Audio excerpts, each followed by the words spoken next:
It's bigger. It's louder. It's better than ever. This still isn't your typical motorsports podcast. This is the 10th anniversary of Crush This, a monster truck podcast brought to you by J Concepts. For 10 years, your hosts, the monster truck Canucker Bradshaw and Dan Chichagash, have brought you into the minds and personalities of the monster truck industry. Strap in and hold on tight. This is Crush This!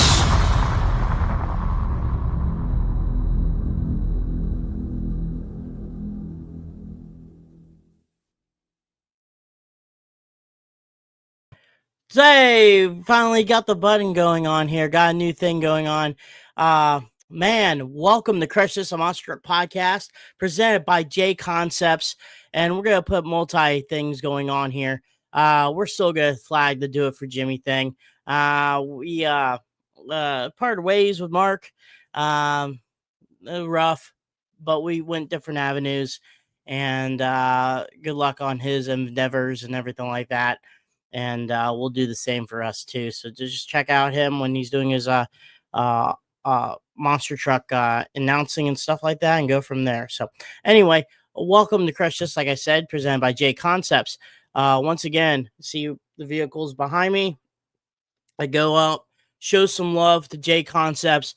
With that, get 15% off checkout right there on jconcepts.com.net. Actually, Crush This. You take a look, not the heavy metal tank, but the Bigfoot Chrome Illusion body, my RC truck, Bigfoot Chrome Illusion. I guess I'll show this off a little. Don't mind the wheels and tires, kind of weird. But the Chrome Illusion body is a 2005 F250 you can get from J Concepts. Tires and rims, J Concepts. Renegades with the tribute rims and also the beadlock stuff. Back support, and also the flag mount itself too, with the Ford flag mount on it also. So you can get that truck on jconcepts.net. Not that truck, but you can get the body and stuff like that from J Concepts. That's some pretty cool stuff there. Also, stop by our spread shop. Or go to our spread shop to get t-shirts, hats, koozies, all sorts of stuff. Go ahead and get that also. Once again, want to thank everyone who's on our podcast. Take a screenshot. Take a screenshot and send it to the MTA Facebook page, the Monster Truck Attitude Facebook page. Crush This. Send a like and subscribe and a follow also on our Facebook, YouTube, and Instagram, stuff like that. Thank you also for the 5-star likes and reviews on iTunes and Spotify, which this episode will be going on after this.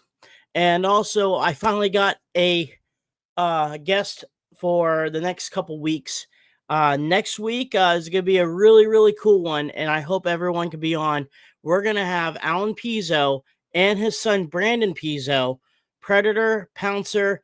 That team has been going around doing a father and son team from Brentwood, Tennessee. I was with them at the 4-wheel drive jamboree last week, and man, we're going to have Brad on here. We're going to talk a little bit about World Finals and stuff like that. We're going to have Steve on after that from MTA and go from there. Here's a hint. Here's a question.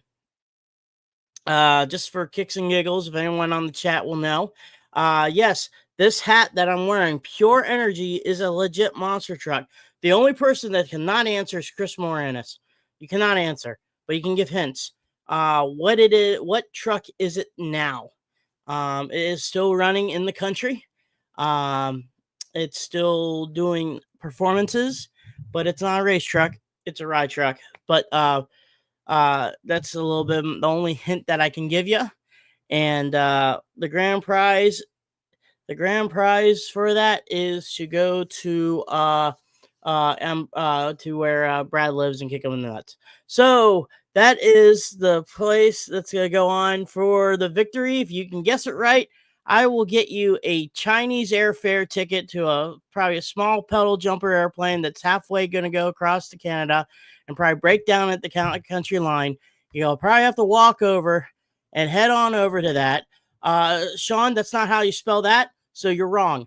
Anyway, so you have to continue on walking, maybe have to ride a furry tractor to get to Brad and kick him straight in the nads. And that's what you get. So that's all I get for all I got is this is how much right here. Pocket full of change. I'm gonna get you an airplane ticket. Good luck on Spirit. So anyway, yeah, Brad just nope, that's wrong, Sean. That's wrong. You already had your answer right. Can't, nope. Does not count. You are done, sir. You are done. That is wrong. Actually, he's right, but he can't answer twice. So if someone else copies that, you win. So that's all you have to do is just copy what Sean Green just posted. Nope, that's after. That's wrong. Auto Mauler is wrong. All right. But if anyone needs to copy exactly what Sean Green said, and then if you're on Facebook, he said it on Facebook. Someone just needs to copy it. Here, I'll help you. The first person to type this in. This is like Celebrity Jeopardy on SNL. Type this in, and you are the winner. Okay, Wyatt Anderson, you're the winner. So come on, go to Canada and do your deed and do it for Jimmy. So anyway, we're going to go and have... Yep, now the names are popping out. So actually what they can do is show it on stage. So I'm going to do that right now. I'm going to make sure he doesn't have kids. Well, Brad, congratulations. We'll talk about more and more about this, but we're going to thank everyone that's going to be on here today. Monsters Monthly does put our audio on check. So if you don't watch our live podcast or go on YouTube or Spotify and you don't have that technology, but you follow the monster trucks in the world and you follow Monsters Monthly, go check that out. He puts our audio on this website, and go take a look, listen to this podcast, listen to the podcast and stuff like that. It's pretty cool. And then we also want to thank Bryce Kenny in his book, Geared for Life. We had him a year ago, but we still support the book, and the book is pretty cool. So not gonna lie about that. Go to Amazon.com, Geared Life, Makeshift Potential.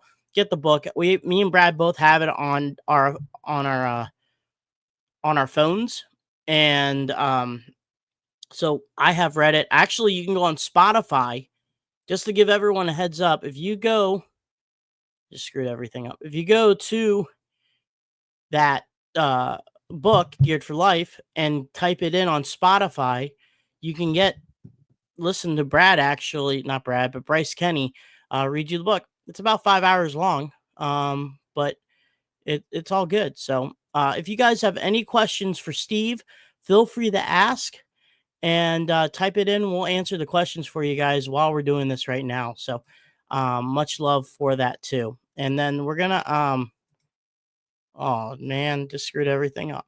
We're going to have Brad on, and we're going to talk a little bit about the last couple weekends. We're going to throw in Steve here a little bit here too, but we're going to actually throw in his ad and then potential and his little barcode here. And just we also want to throw in too with Steve. He's also doing Thursday Night Thunder, Tuesday Night Smashdown, and Revolution on Wednesday night.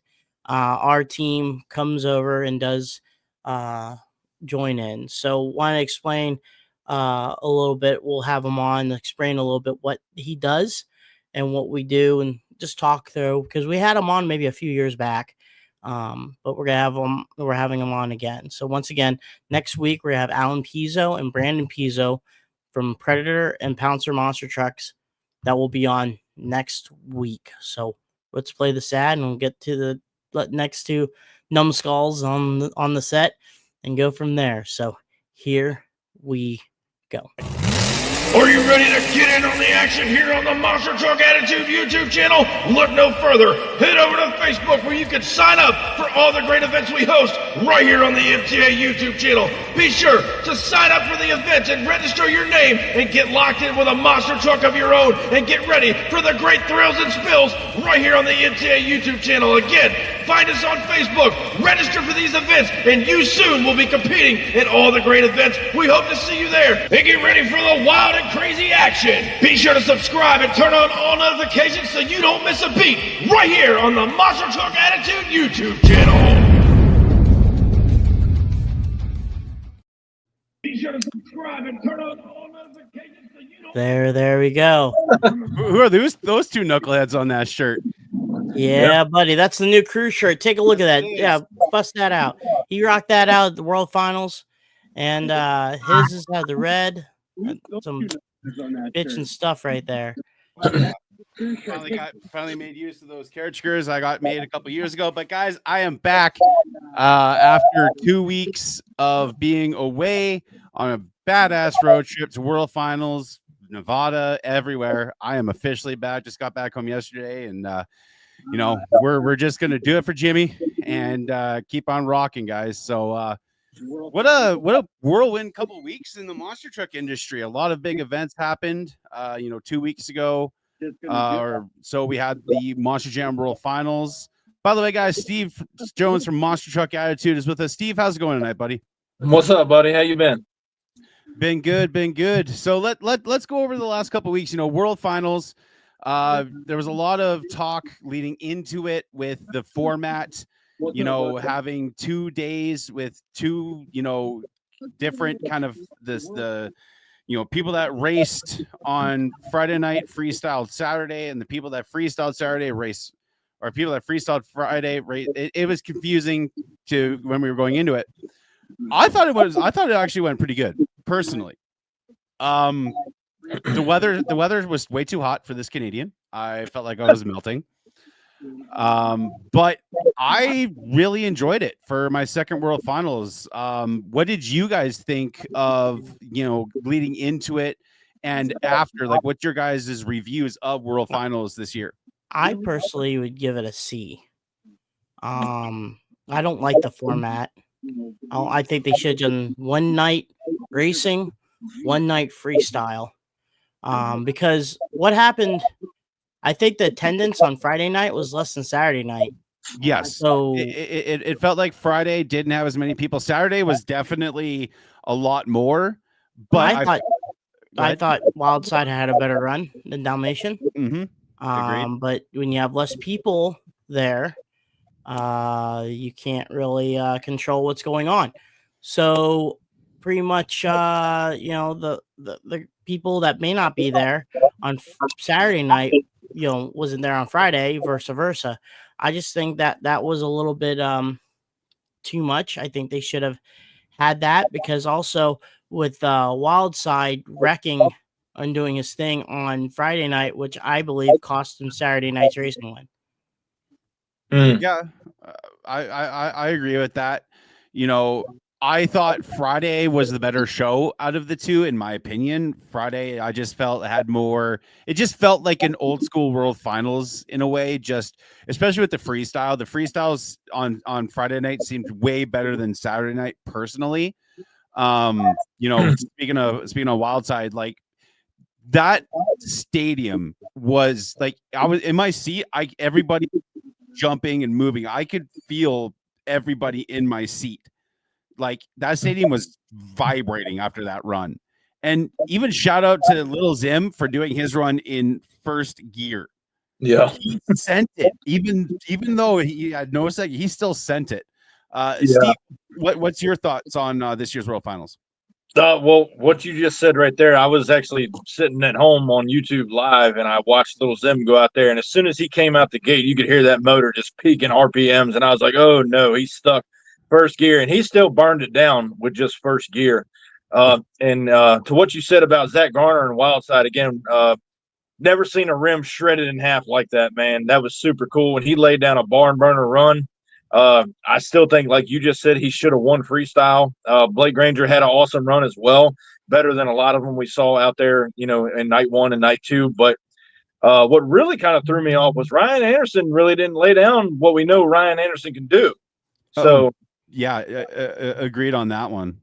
But yeah, as far as what you were just saying, man, I agree with you. Zach Garner, even though he made it to the finals in racing, I don't know what happened with that, but I think he should have gotten freestyle as well. Charles, I'm not calling the first World Finals old school. I'm just saying Zach had a old school style Mentz, like Anderson ragged edge run. That's what I was meaning by that. Yes. But it was a cool atmosphere, being there on People the 4th of asked July. about, sorry, interrupt. Oh, go ahead, Cheech. Wyatt saying Ryan was laying down for Zach. No, Ryan was laying down because he had another show the next day, and he wanted to run. He wanted another racing championship. I was talking to Bryce, and that's what he wanted to do. He wanted to win another racing championship. But there was another Anderson in that stadium too that said, "Not today, big brother." Oh, yes, not today. Yeah. So that kind of happened. But when you want to pick your pros and cons and what you want to win, what Zach did, he didn't win it, but he sacrificed his truck for it. And sometimes you got to play that game. Going on to it too, but I mean, congratulations to Tyler Duke. He retired, and then also came out. You never see that a lot. That you could see someone that is on the very top of the mountain and just says, "I'm done. I'm calling it." It's very, very awesome to see. Another cool thing I thought with racing was with Blake Granger, especially in that red lane. He was Ken Block in that turn, that turn up in the stands. He was entering it very early into that turn, and even saw that during qualifying and practice on Thursday. He had that track down, but even with Todd wanted it. You could tell. And there was so many people who are like, "Oh, this is fabricated." Zach Garner, they're making this up so Todd can go out on top. No, quit that. That's all BS. Todd wanted that. He wanted that win so bad, in my opinion. Another thing, this comment here, Devin, no rain trouble. Yes, there was rain, but I will say the rain made Friday better because we saw on Saturday the issues with the red lane at the beginning of the racing competition with everybody spinning out in that red lane on that turn up into the stands. The rain did help for Friday. I felt it made it a better even track. Racing was great. If you look, I think it was Saturday when you had Bari versus Dalton in Jurassic Attack. Bari tried his hardest to get back make up the distance and yard sailed this truck. I mean, the racing I loved the racing. I thought the course was great in my opinion. Racing was back to back good. Oh yeah, best track, and then what after they took that roller off? Yeah, fantastic racing. I will say they talk about St. Louis and going back to Orlando, and everybody wants to go back to Las Vegas. If I could just throw my name in the hat here, I would love for Monster Jam to just come back to M&T Bank Stadium over here in Maryland. I'm in Virginia, but that was the closest big stadium we got besides the old FedEx Field. They quit doing Monster Jam in 2013 at that stadium in M&T Bank. I would love for them to come back, not even do a World Finals, but just do a show. Yeah. M&T Bank, that was kind of the first stadium where they did pit party outside the stadium back in in those 2012 10s and the Path of Destruction tour. Path of Destruction tour. They never really did anything outside the stadium. If you did the pit party, it would have been inside the stadium and you've been walking around and stuff like that. But I could see that. It's just the problem is now we're finding out more and more what city around the country is going to cough up more money. Right. Yep. Utah definitely put up a lot of money for being one. You could see it at Monster Jam events, sponsorship at the arenas and stadiums. You can see the Utah Sports Group, commercials, stuff like that. So they're coughing up a lot of money for that. And then we just got their contracts up after next year. So hopefully someone can step up. I wouldn't mind seeing a big floor, like a St. Louis, like a Alamo New Dome? Orleans, Alamo Dome, Glendale. Yeah. I wouldn't mind them trying to do something special where the World Finals goes back to Toronto. Yeah. Now- The Sky Dome's huge. Hear me out on this. I actually mentioned this to a couple buddies. Obviously, Monster Jam, Failed Entertainment, they've got the scratch behind them. Now, I don't need all the diehard Monster Truck fans to chew my head off on this statement, but what if they actually bought Sam Boyd Stadium, Monster Jam, right? Kind of vamped it up a little bit, and they just continued on there. But on the other side of the coin, it is cool to see, kind of like WrestleMania, the World Finals going out to all these different places, so everybody doesn't have to travel so far. So it makes sense on both ends of the coin, you know what I mean? But it would be cool to see, obviously they got the money. They could definitely get Sam Boyd back if they really wanted to. Well, they put so much money in the Sam Boyd. People not realize that they put the extra seats around the bowl, not the bowl end, but the outsert where the trucks actually come out, Thunder Alley. There was actually more seats there because of motocross, because they were doing that Monster Energy. The Monster Money Cup. Yes, the Monster Money Cup, and that helped it out and stuff like that. Feld could do that and make it to a west portion of it. The thing is, with World Finals always in Vegas, it was a destination not just for the World Finals, but stuff to do at the place. Exactly. Same thing with Orlando. And it was popular because of Disney World and Universal and stuff like that. If they did the World Finals in Los Angeles, they did. That was an all right part, but SoCal so far away from. If they did the World Finals in Anaheim, then that'd be cool. But the problem is they do 3 events there anyway. Yeah. And how you do so well at Anaheim, it's not even funny. It's great. It's a huge parking lot. There's always a bunch of stuff to go on. You can go to Disney World, Disneyland, stuff like that. The only problem with Glendale is that the area that Glendale is, the parking's a little bit better, but it's pretty much in the middle of nowhere, pretty much. I mean, you have a shopping center and some hotels and an old abandoned hockey arena. But the thing is yes, the floor would be good. And there's so many possibilities and stuff like that. So I think we missed a topic here, but I gave it a C. What do you think, Steve? About this year's World Finals? Yeah. I mean, I would have to say probably, like you said, C, maybe a low B. There definitely could have been a lot more aspects added, from my opinion. Now, I did like the turn, how they had it, like Brad was saying here a minute ago, how they were throwing them trucks into the turn so early and really trying to skate that turn. Obviously, it bit a couple of them, but the tracks get more and more wild each year, and it's actually kind of neat to see. It kind of brings you back to the old Monster Truck Madness on the PC days of trying to race a truck. But I mean, even last year, I would have to say last year's racing was a little bit tighter. This year had a lot more speed to it, so they were able to get on the trucks a little more. But last year, man, the step up right at the beginning really. It's a challenge for these drivers, but I mean, altogether, a whole show. It wasn't the worst World Finals. I'll say that. They definitely got their feet wet in Utah, and I look for them to change it up pretty good. Maybe even possibly another over/under in Utah next year. Yeah. Before you go, Brad, I was actually talking to Gene Patterson, and we thought of an idea for you, Steve. If you continue the downhill track, instead of a jump, you go and you continue the track. And remember back in the 90s, Hot Wheels came out with the NASCAR Winston Cup Daytona 500 track. Okay. Remember that? And then you put the cars and it kind of shot the cars out. There was a way to bring that wider to fit a Hot Wheels Monster Jam truck. And they're going down and you hit it and it makes the bank turn and hit the jump. So I've thought about actually doing like a J-hook style course. It's just a matter of trying to get like the right material.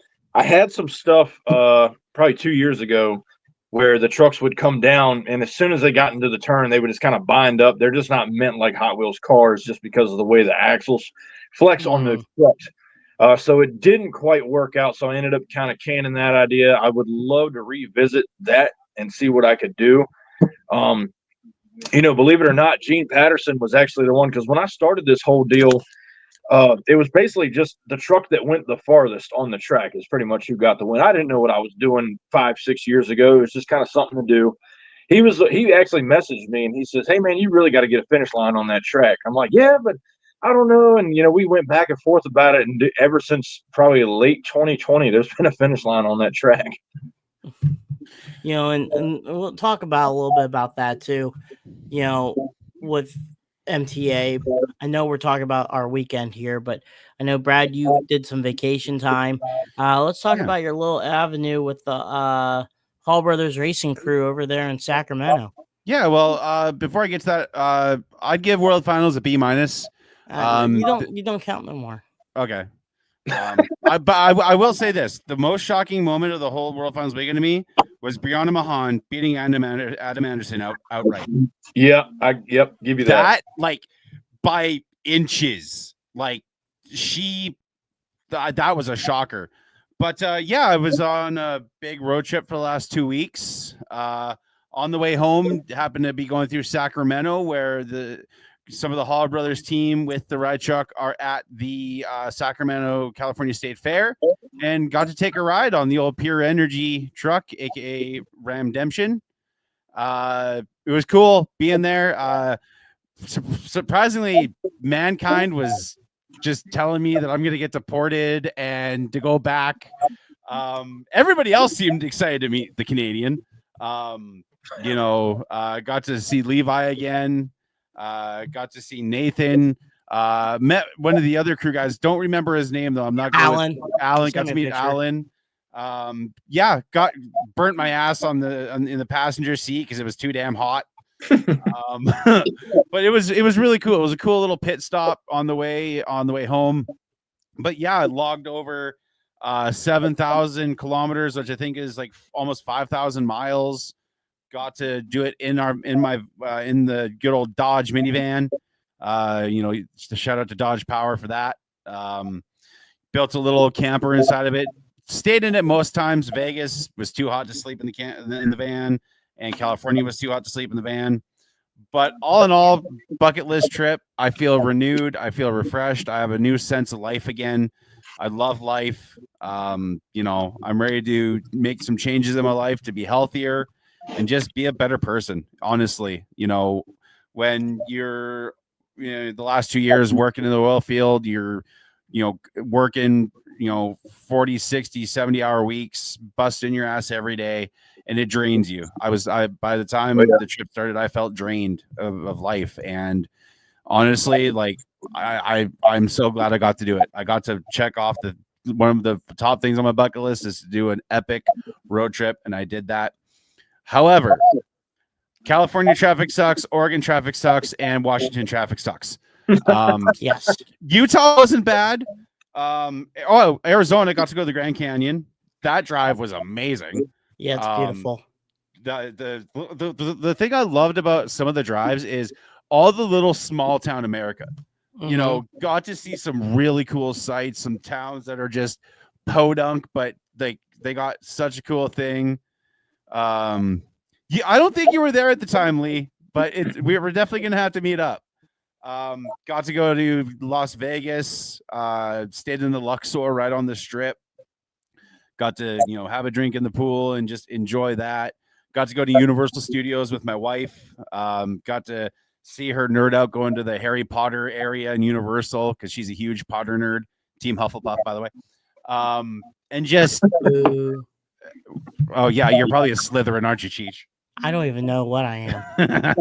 I just said boo, just the boo. But I had such a good time. But enough about the Canadian. Cheech, you got to do something. Actually, let's change the format. Let's take a commercial. We'll interview Steve, and then we'll do my thing at the end. Okay, I got you. So, But yeah, I had fun, and I'm ready to kick life's ass. So we're gonna show a I'm gonna show it.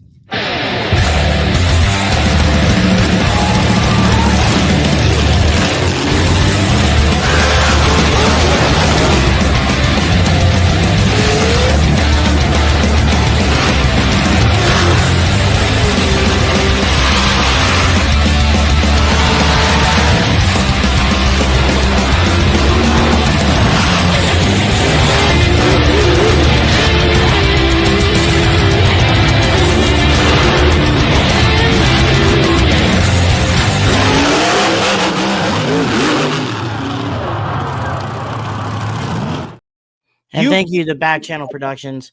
I'm interrupting Brad. Okay, Dad. Dad just straight up said, bye, I'm going to watch the baseball all-star game. All right, that's cool, Dad.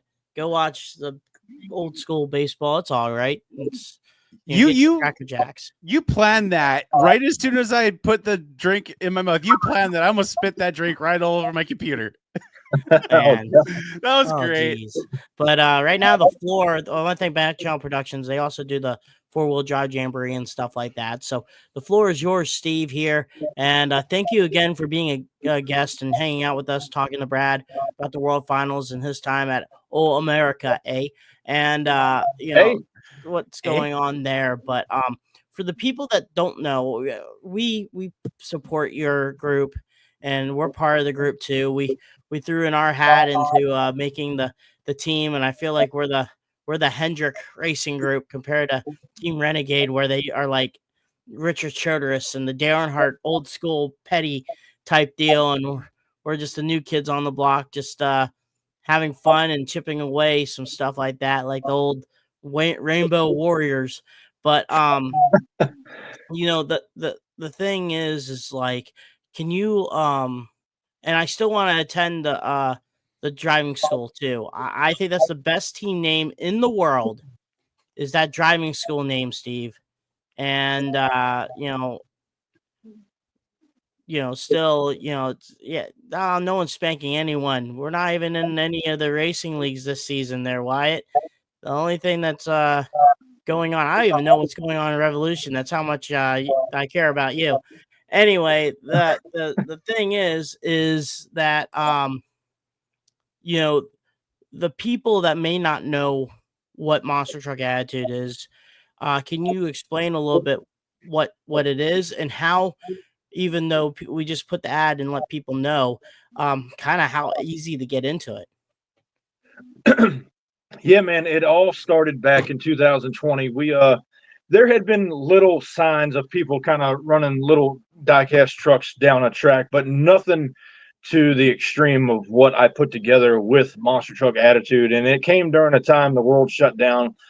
We talked about this before during COVID. So Monster Jam was not around, no monster truck shows at all. So me, like everybody else, kind of needed their fix on monster trucking. And so I personally don't own a monster truck yet.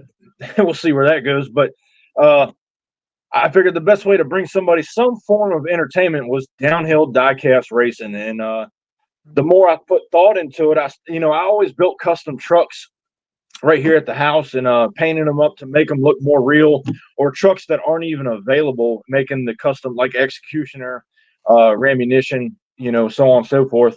And so making them look more realistic onto the track and really kind of bringing the energy to where people could get involved the way they do, especially with the trucks getting torn up, the wheels breaking off, and really kind of tapping into that late 80s and early mid 90s of Pin to Points and the Tough Track series of side by side. It's run what you brung, heads up racing. And it really took on a storm of its own. People started really getting involved, and people started requesting certain trucks and everything. And it just really snowballed from there. And, the fan base is astronomical. I couldn't ask for a better fan base. These guys are loyal and true blue diehard monster truck fans. It reminds me of like back in the Monster Mayhem message board days, there was a kind of thing, PTC Pro Truck Challenge, and we design our own trucks, and there was all these events, but you're taking it to a whole new level. And Cheech was the one that introduced me to MTA when he first started talking about it. And then, lo and behold, now, we have the Crush This Motorsports team.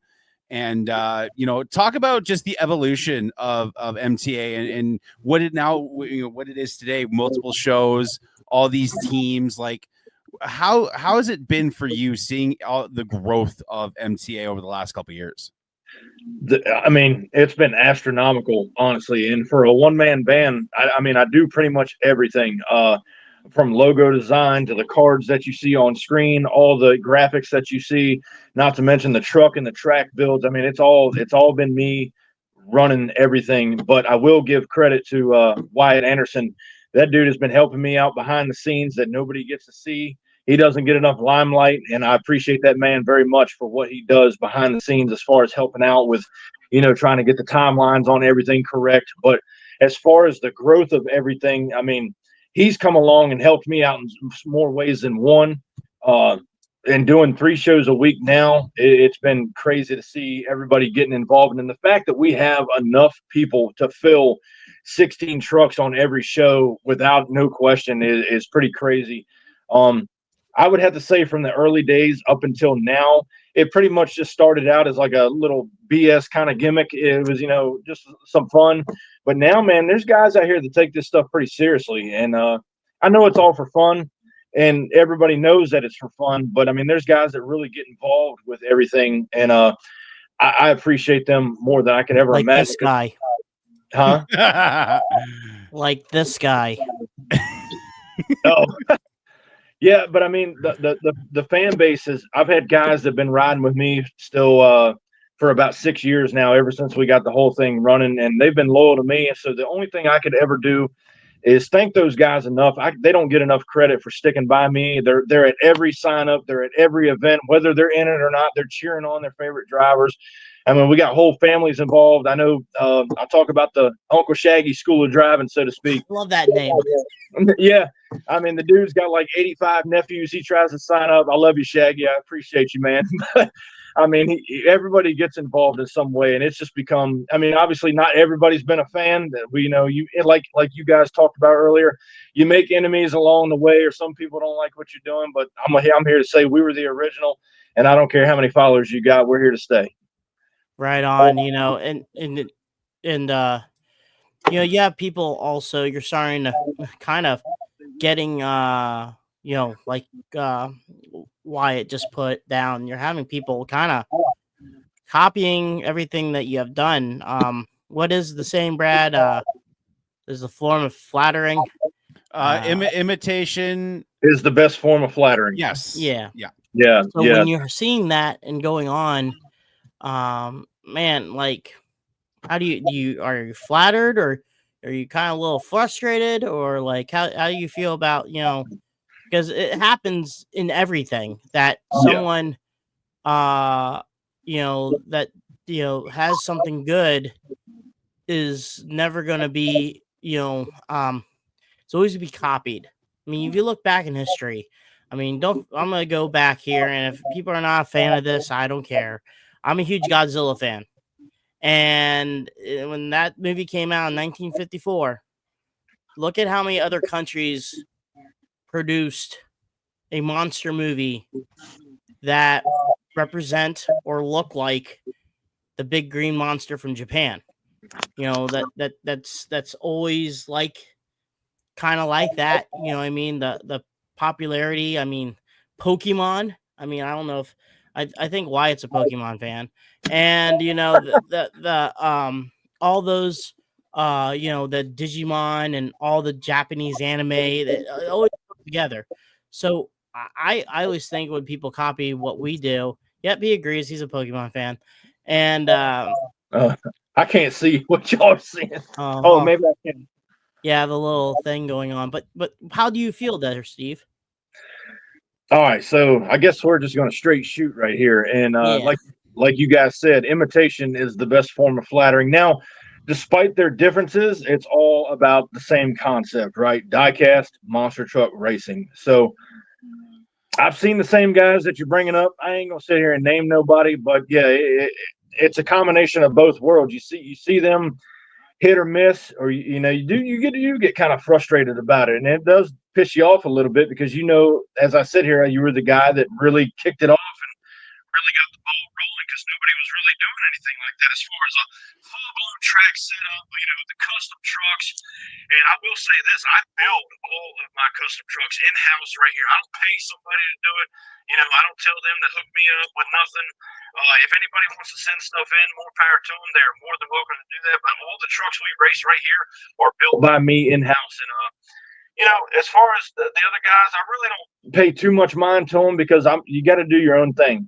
You got to keep your nose down, and you got to keep worrying about your fan base and what these guys look for. I could sit here and let trucks roll down a hill and flip and tumble and crash and do a bunch of unrealistic BS, or I could try to give you the best side-by-side racing that we all love, and that's where our demographic is. It's the 18-34 male demographic. Even the older ages get into it because it's such a tap into that vein of what monster trucks used to be, and I will always hang my hat on that and put my nose to the grindstone in any kind of way that we can make that old school style back and also keep it relevant with the modern Monster Jam style with the newer trucks coming out and keeping it as competitive as possible.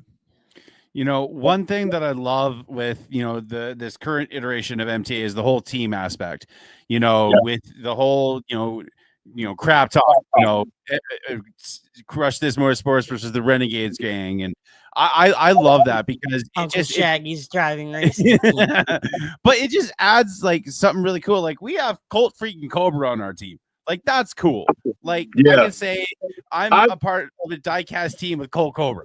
Yeah, I do want to tap into this. And if Gene is out there listening, I know he talks with Cheech a lot. Gene Patterson, man, has become such a great friend of mine since 2020. When he first signed up with MTA, that dude, every chance he gets, he puts MTA over. He talks about what I do, and I can't thank that man enough for the support that he has shown me since day one. And if Gene's listening out there somewhere, even out there in Jefferson City, I hope to God we meet someday, man, because it would be an honor to meet him and just thank him in person for what he's done and given back to the MTA community. But I'll say this, Steve, don't meet Colt because Colt's a dick. I've heard about that guy. Dude, when we had Colt on the episode, he roasted me the entire episode. I loved it. he roasted Cheech too. He didn't not as much as you. No, I will say not only Gene Patterson, Colt Cobra. I got a chance to meet up with Rick Disharoon. I hadn't seen that guy in 20 years, and he followed along with what MTA does. I saw him in Hagerstown, Maryland, a couple of years ago, and just the appreciation that he showed towards me and what I do. I mean, you come in there to a monster truck show as a fan, but to have a driver or a team owner tell you those kinds of things, and it wasn't just them with the tweet, it was also with the Tweeties when they were still running with Triple B, just absolutely supported what I do here at MTA. And so, you got the audience with the kids and everything, but when you got real life crew members and drivers really appreciating what you do, I try to be a humble man at all costs, but it kind of blows your head up a little bit when you see these guys coming to you like, man, what you're doing is really cool. And it's like, I watch these guys growing up, throughout the industry, and it's like, man, now they're coming to me. It's super cool. It's surreal. And I always try to keep a level head about it. I'm just a normal guy. I put my pants on the same way y'all do. And, we're just all fans of the monster truck industry. But the thing is all in reality too. We joke around Wyatt, and he jokes around back too. But having the merge of people that really do stuff in the industry and just fans that are maybe getting a push that wants to join the industry, now that's starting to become a bridge where they can private message us and ask, how can I get into the monster truck world? Sure. And now it's becoming that way because not just me, Austin Spence drove Boss Gator in real life. Yes. Josh Rhodes is actually a Monster Jam tech official. Yeah. If anyone has questions about designing a monster truck, Dingleberry over here knows what to do. And and you have Nathan, and people can message Nathan. Nathan's currently right now in Sacramento, California, driving the Pure Energy. Just kidding. The Ramy, it's not even Ramy there anymore. So actually, technically, just to be honest with people, you have not actually got the right answer yet. So Wyatt, you can't kick Brad in the balls because I'm an idiot, and I forgot that we changed the name of the Raminator Rides truck. So question's still out there. Which truck just debuted a few months ago? So that should help anyone out. But if you want to kick me in the nuts, you'll still have to get through my wife. He says it's going to happen anyway. I'm going to send his wife a check in the mail so she can turn around. She's getting royalties on it right now. Yep, she's getting royalties on it.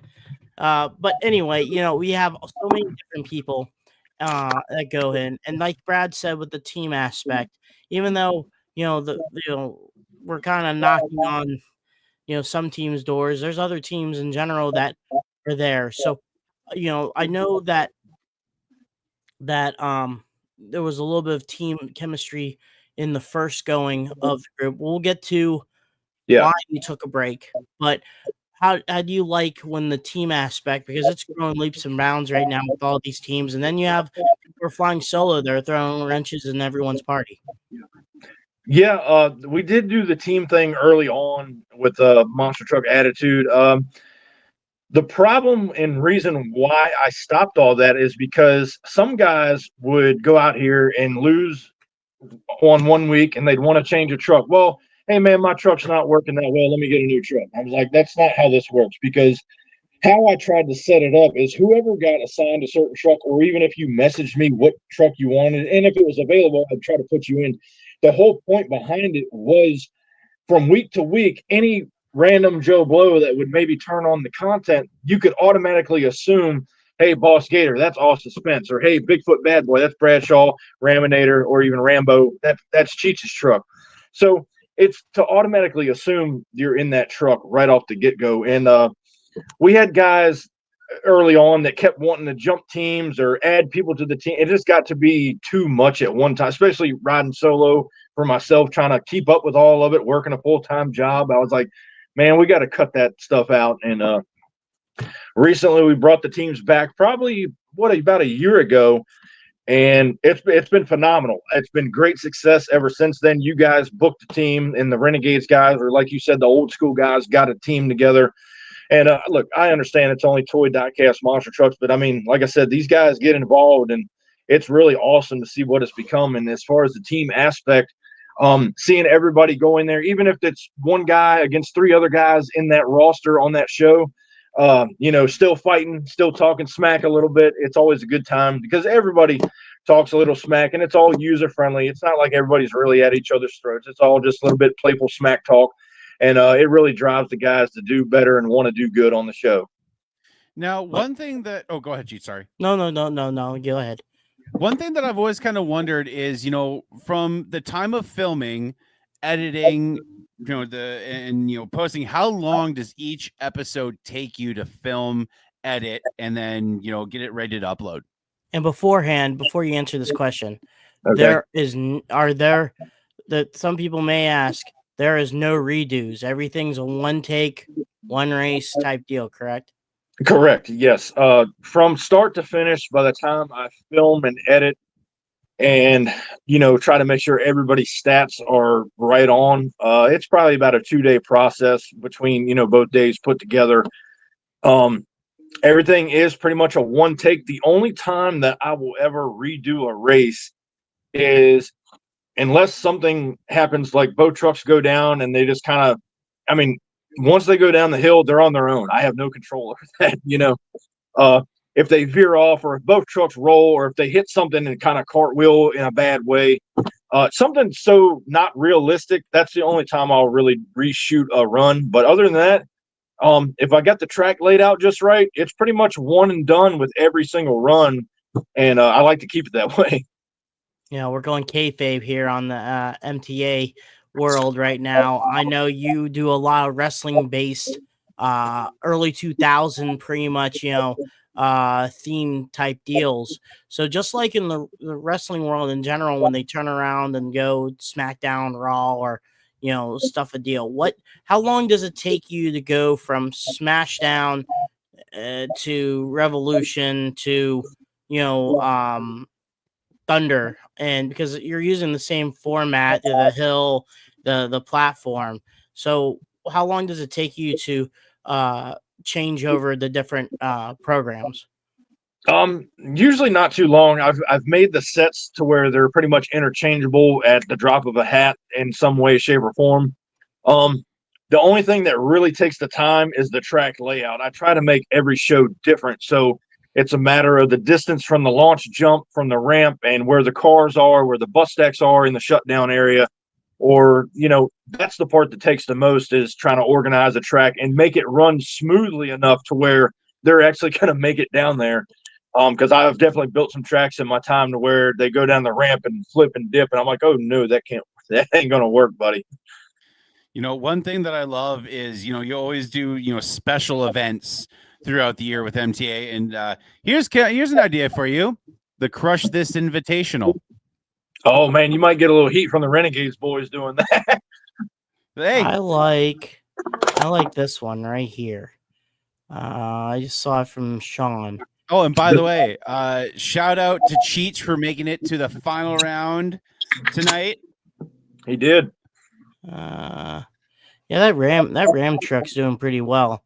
Made it won the first weekend, and then still didn't get knocked out of the first round, but came back a little bit more. But congrats to was it Josh Brown in Quad Chaos? Yeah, that was congrats on him on that. That was his first ever win. So now he has a target on his back. Yeah, I do want to say a lot of the new guys that have come in and really started to make a name for themselves. I know, it's just toy racing, diecast trucks, but it's always good to get new faces mixed in with some of the older guys that are always there. So I know Shaggy, he's been one. Matt Cheever, he's always talking about the Wheel of Doom is what he's dubbed it, because there for a while he wasn't getting any events, and finally he's made it into the last two monthly shows. So it is good to see new faces still trying to get into the shows, and I try to make it as fair as possible. We're running 16 trucks 3 times a week, and I'm getting ready to start bringing back the bigger shows, like Brad was just touching on, the more of the pay-per-view style, like what he was saying with WWF or E, and hopefully we'll see those back here soon. It's been tricky.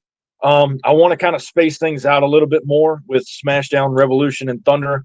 Not make them back to back, but space it out so there's a little bit of time to breathe in between shows, so it's not so much at one time. There it is. That's what I want as a special. the Do It for Jimmy Tribute event, sponsored by Crush This. Yeah, there you go. We could do It for Jimmy. We could get something going on with that. and then put a little guy on front of a diecast car, and they go down with the little flaming sign, and there we go. That achieves everything. Yeah, so no one can be mad. We set trucks on fire all the time, so we might as well just do a sign and just have them run through it. Yeah. Here's why it's saying one of our Renegade boys was holding a checker flag. Correct.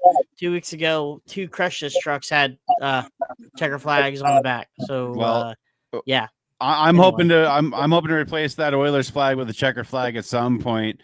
I'm the one of the kind of people that takes this seriously, because I just love it, because it's just so much fun, and I watch it every single week. I'm just hoping for some damn luck to change, because I need to get in that winner's circle once. I don't think I've won an event yet. I think I'm 0 for 0 right now. Maybe I need to switch to a Ram to get the luck that Cheech is having. Get rid of the Ford. I don't know. I just need some luck to change. With their snake bite, there got to be Bigfoot. Oh yeah, but I love what you do, Steve, because it's fun. It reminds me of back in the day when I met Cheech playing MTM2. It's just that old school fun mentality that we all have, and it's fun. Well, not for the Renegades boys, because we own them. Wearing them out anyway. We still have fun in games and stuff, and you know what, the people that actually need more love too is like the backyard beasts, and like Shaggy's Driving Skull, those other teams, because those guys also have their own things going on, and they will always throw a wrench in everyone's party and stuff like that. I mean, us and Renegades like a rivalry. I mean, I enjoy when they get beat. They enjoy when we get beat. But that the way it goes. I mean, lately we've been more successful, but so we go from there. You have everyone that is pretty good and fun, and I love also how you put the nicknames. You have Shaggy, Peanut. I love it when you always say Jimmy Bones Ferguson or Brutus, and then different. Everyone has. It reminds me a lot of the TNT days when you know that the truck, the driver, I made a change, but I'm still Hall Brothers blood. The only time I didn't is because of Bill Weaver and the Rambo truck. And like I said to you, every June that truck will become Rambo for that month if I make it to the month, just to honor Bill. If you ever want to know about Bill, just type in Rambo on YouTube and you'll see a highlight reel of what a guy can do with a leafer. And he sometimes does better stuff than a person with nitrogen shock trucks. That's a cool thing. And you see Bill, holy crap. And then, Bill had the mentality of hold my beer, watch this. Yeah, no doubt, man. And especially in an old school truck like he had there in the early days, he just let that thing rip. Send it in, everything like that. I would say, in reference to your nickname thing, there was a couple of guys, or quite a few guys on the channel that I just kind of coined a nickname myself. And they basically got him just because of their tenure on the show. Obviously, a new guy doesn't get a nickname right away, but you guys pretty much came in with your nicknames with Cheech and the Monster Truck Canucker. I was kind of worried about saying that one due to the people mistake. People, I will say this: you do spell it wrong. Okay. Okay. Instead of can, it's like Canuck, Canuck. Okay. I had to he's put it out meaning there. something else, but maybe the can is good for the time being. Yeah. Your nickname's kind of close to another word utilized for other things in life that we cannot say. Right on. So the nicknames kind of came about here and there, and a couple of guys just had them already. Like Jimmy Bones, he already has it on his Facebook name, so I just kind of took it and ran with it. And so, as far as the whole commentating stuff early on, if you watch that early stuff, I was very shy behind the camera, sounded like an old Clear Eyes commercial, didn't know what I was doing. And then obviously as the years transpired, you kind of find your voice a little bit and what to do. And I try not to overdo it a lot of time, but as you're doing play-by-play commentary, you try not to bore the people. You want them to be involved. So you're always over the top and you're always giving it your all. And there's been a couple times you wake up the next morning going, oh, man, I overdid it that night. Shouldn't have done all that. Yeah. That was me after World Finals. But like I love your commentary style because it reminds me of like the old school days, Penda, TNT, that frenetic, like, whoa, it's very Dave Grimmish in my opinion. I'm sorry. I was just going to say that is what it's really based off of is the Army Armstrong, Scott Douglas, Tough Tracks days of how they were just over the top. You could kind of walk away or walk through the show, but man, when something big happened, you were just so over the top to get everybody involved. Kind of like Joe Lowe. Oh yeah. I did that one time. I hit that Gravedigger line one time, and that went on. And I was like, man, people are probably saying, I remember at MTM2, a lot of people like cool. I'm gonna do my little Gravedigger impression. Probably gonna make people make fun of me, but you have the people going from Kill Devil Hills, North Carolina, Dennis Anderson and the Gravedigger. That's it. That little long S type deal. And there was some videos back in like 2011 I was watching, and the announcers are completely different than they are today.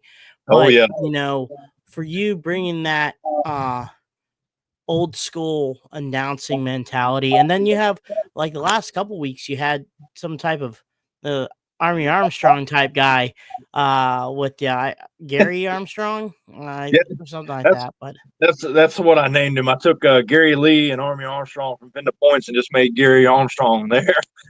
is that you or is that someone else? So, well, see, you got me breaking my own kayfabe again right now. But yes, that was me kind of doing a double over on a voiceover That's cool because you and can't tell the difference between the two. kind of playing off of what I was saying as Steve versus Gary, and it worked out a little bit. You could definitely tell it was a little animated, so to speak. But the whole announcing stuff, like you kind of touched on it there a little bit. The announcers today, listen, I'm not going to knock anybody, but damn. Yeah, we'll go leave it at that. We'll leave it at that.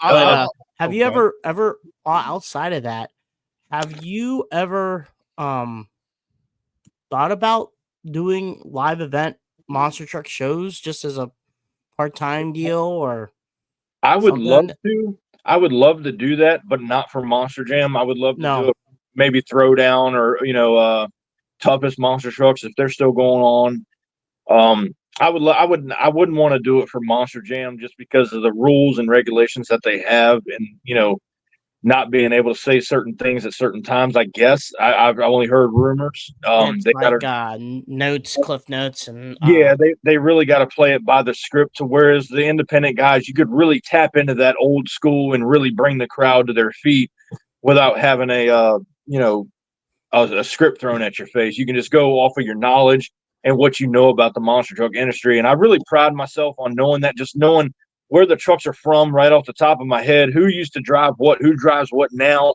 And you could just say it off the cuff versus having to read an index card of like, oh, they're from Tonganoxie, Kansas. And, I really enjoyed that old school mentality. And I will say the other voice, with the commentary, I think it sounds kind of like Ken Stout personally. That's who I thought it was originally. Yeah. I had a couple guys say that.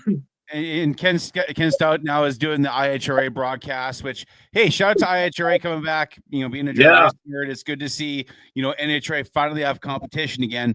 But, talk about just like the evolution of like the tracks and how long it takes you to build the track and, just everything like that. Yeah, sure. So we started out with just a little, almost like a little sandbox is what I started with. And it was very small. The runway was way too big and the box was way too small. So when they came down, I mean, things were, railroading right into the back wall. And so starting out, you just learn and see where you're at. And then basically the track got bigger and bigger over time. And you start to learn where to put jumps and meticulously put landing ramps and launch ramps so the trucks get a good flow all the way down through. And now today we're currently at a full size 8-foot sheet of plywood. That's how big the track is right now. It could burst to be bigger, but I don't really see making it so much bigger because the trucks are only so big, So I think what we got works well for us. The cars and everything, like Revolution, that was actually I was talking about Wyatt earlier. That was one of his ideas. Don't paint the cars, make it old school, because that new Revolution show, we were really trying to tap into the before cars were painted, and just an old school kind of 90s grunge looking show is what we were kind of trying to tap into with that whole early ECW style theme. But all the other shows are pretty much color coordinated. They got a certain color car and, everything like that, and the walls and stuff. But I really do try to take pride in what I do on the track as far as the construction of it with the big stages kind of going over the top. But it really it's really eye-catching to you when you turn on the show and you see the stage and just the different lights going off and different logos going on. It's really cool to see when you turn on the show. It's like, wow, this is totally different than just a basic little track, We're going to take, we're all talking here, but the thing I really want to know is the story behind a little bit of the break. I know, I think it was 2022 or maybe 2021. You kind of had to take a personal break. I know you were doing a little bit of the the special monthly stuff, I think, for that. But what got you to do that, and then what kind of slowly got you back to, okay, I'm gonna get the ball rolling with Thunder, and then when Thunder was blossoming, you're like, okay, I'm gonna add the other programs, because I know when we did Worlds Collide, that was the last event where Smashdown pretty much did. I'll take that nod, but you know uh that was no more, and then maybe a few months later, you also announced that you're gonna postpone Thunder until further notice, and then you just did the monthly stuff. So it's up to you if you want to answer that. But I was just, I think people would love to know, that. Well, Yeah, man. I will tap into that because we made a whole Thunder episode right there at the end of 2023, kind of segueing into that. So long story short, I was just getting to the end where you're burning the candle at both ends, and obviously working a full-time job. I was a mechanic, heavy equipment mechanic, working on all the JCBs and JLGs. All this. I worked at Sunbelt Rentals as a mechanic, and that's a rough job, man. You're thrashing. It's very much like monster trucks. Everything's heavy. Everything's a pain in the butt to work on. So, so working that 12 hours a day and then coming home and then trying to cram in the family time, because I got a little nephew coming up. I'm sure you guys have seen him in some of the shows that I've done. Now I've got a little niece. She was just born in May, so she's coming up now. Between trying to cram in all the work hours and the family time, not to mention getting into the show times and, of course, the project trucks, because a mechanic at heart, you're always messing around with four-wheel drives. You're playing around with different race cars and stuff like that. So at the end of the day, I was just finding myself editing the videos, and I was like, man, that my heart wasn't in it anymore. And I was like, something's got to give. And really, that was the only thing that could give at that time besides your job and your family. You know what I mean? So I took a break for a little while, and just a couple of months, and I started to get that pull back into it. Guys were messaging me, letting me know that, hey, man, we know you're not on the screen anymore, but we're still thinking about you, which was really cool. A lot of guys reached out to see how things were. And again, you just got that little pull. And I knew we came back in March for the big show, and took a little hiatus off of that. And then finally, enough of us got together, and they were like, man, you got to bring back the weekly show. And I was like, all right, you know what? We'll do one. And then it just kind of snowballed from there. And now we're really digging in deep. We're doing 3 shows a week. And that's a job right there, buddy. I mean, it is to pull off 3 shows like that. And then not to mention the little one-off shows that we're doing. It's just all about trying to grow the product and make it the best that I can, because back 6 years ago, I never thought it was going to become what it has today. These guys are invested in True Blue. They're loyal to me. And again, I try to be loyal to them. So when I took that little break, I knew it kind of hurt them, because, as much as they kind of do their own little thing, which is great, I support those guys, because they support me. It just came down that I just needed that break, because I was running hard and running fast. And at the end of the day, I mean, I think at the time when I stopped, I was 4 years of a show every Thursday night for, I think it was 186 or 7 episodes. I can't remember off the top of my head, but that's 187 weeks in a row of just constantly pushing something out there. Not to mention, we had tapped into the Smashdown stuff quite a bit.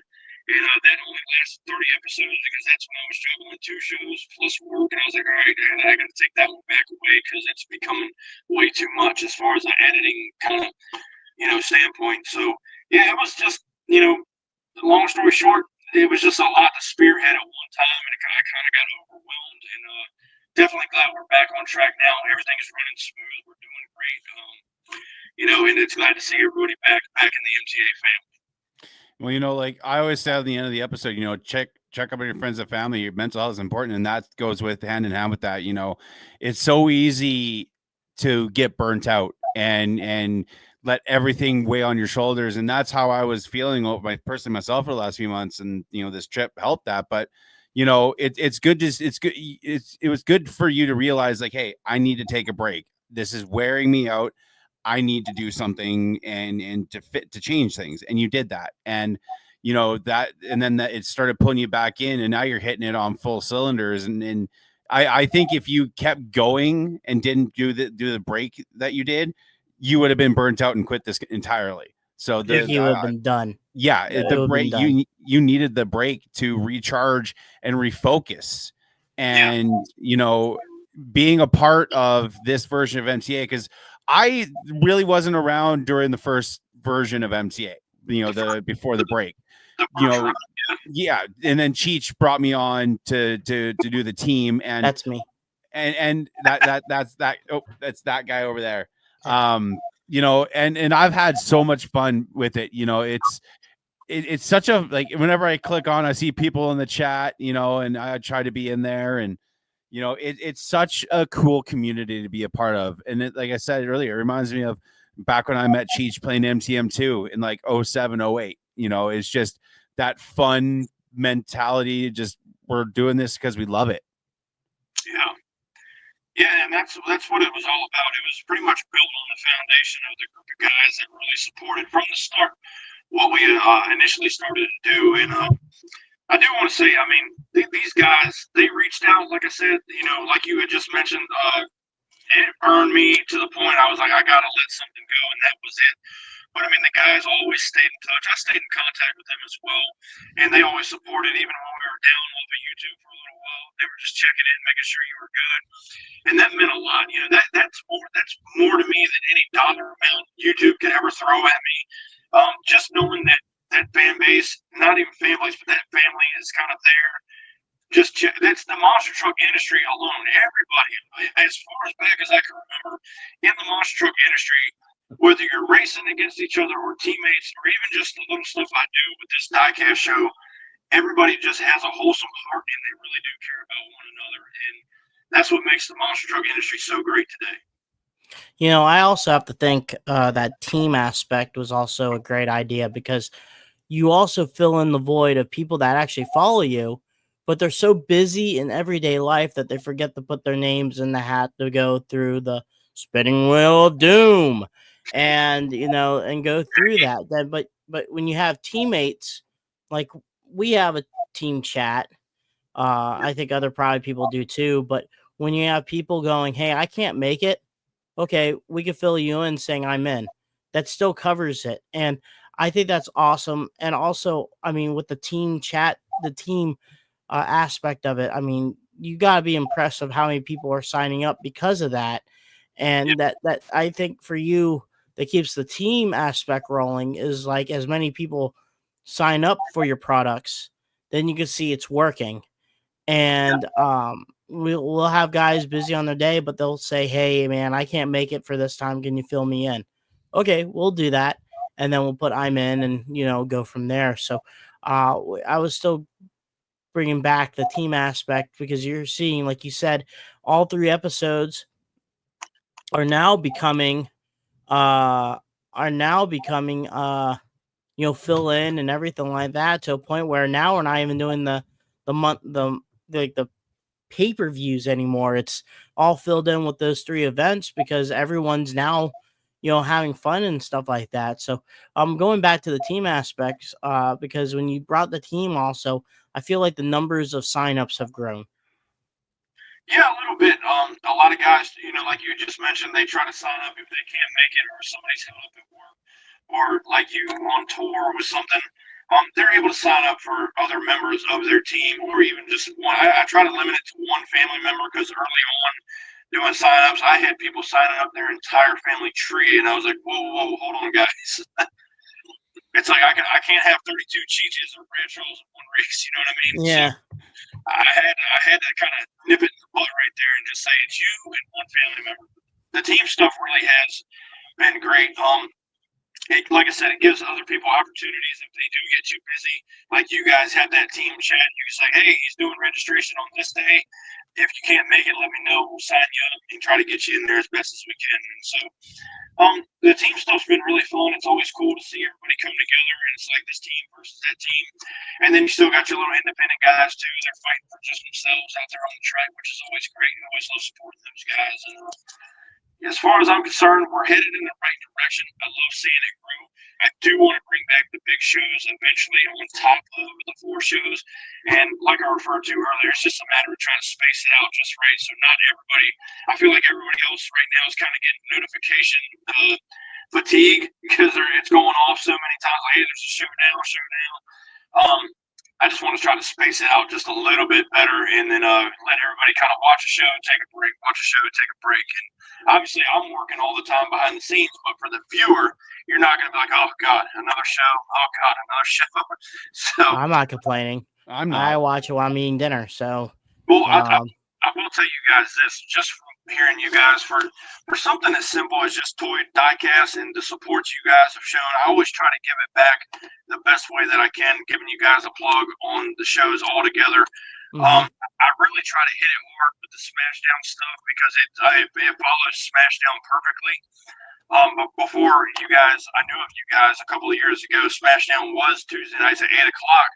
And I was like, well, shit. I said, I kind of want to watch what they're doing. And I said, I can't watch what I'm doing, too. So when I brought it back, I made sure to bump it back an hour so I wasn't running head to head with you guys because I try to watch you guys every week and what you do with the crew guys and the team members and the drivers. It really is. It gives you, from a fan aspect, from back in the day when everything was such a mystique, you didn't really have the access you have to the guys now, other than actually going to the shows. It's really cool to see, just the behind the scenes of everything and really figuring out what these guys are doing and which direction everything is going. You know, like I said, when I was talking to Alan Pizzo, because he's going to be on next week, no one knew that Dan Patrick played bass guitar. No one knows Mark Hall owns a crap load of guitars. No one knows that the legendary Jim Kramer is a roadie for his son's rock band. No one knows about that stuff.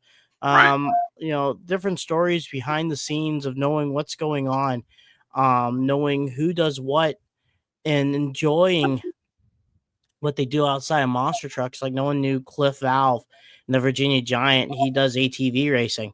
That everyone has something going on, and we try to open that up and hear stories of those people in and around the industry because everyone pulls their pants the same thing as everyone else.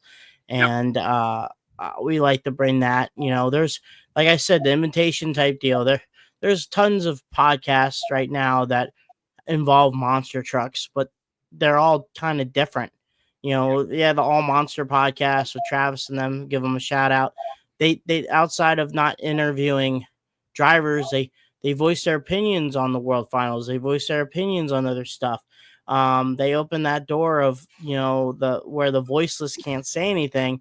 They're kind of saying that with their aspect, just like how the Throttle Out show was happening. They voiced their way too much to a point where people were noticing it for the bad things, not the good things. But sometimes you need the villain in that type of scenario than anything else.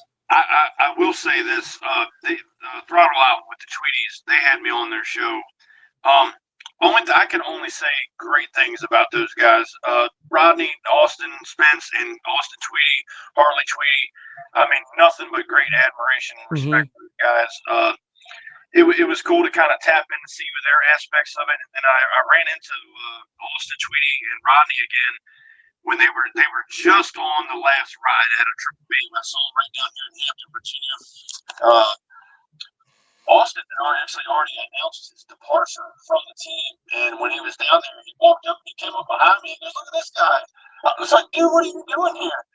And he had some timing issues with Rampage that night, but just the overall acceptance of everybody's in this stuff together, and it was just those guys. I've got nothing but respect for them and what they're trying to do. And obviously, I don't know exactly what happened, so I'm not going to speak on it from the Triple B side. But I'm glad to see those guys are getting back out there again and really starting to make a name for themselves one more time. Well, I just want to say, Steve, thank you for the kind words about the podcast. Like, it took us a long time to find our format. When we first started, we tried to do 2 30-minute interviews and then talk about news in the industry. And then we kind of had a few years where it was kind of active, but kind of not, when Cheech went off to work for Feld. And then, you know, when Cheech went to the independent side, that's when we got it full bore.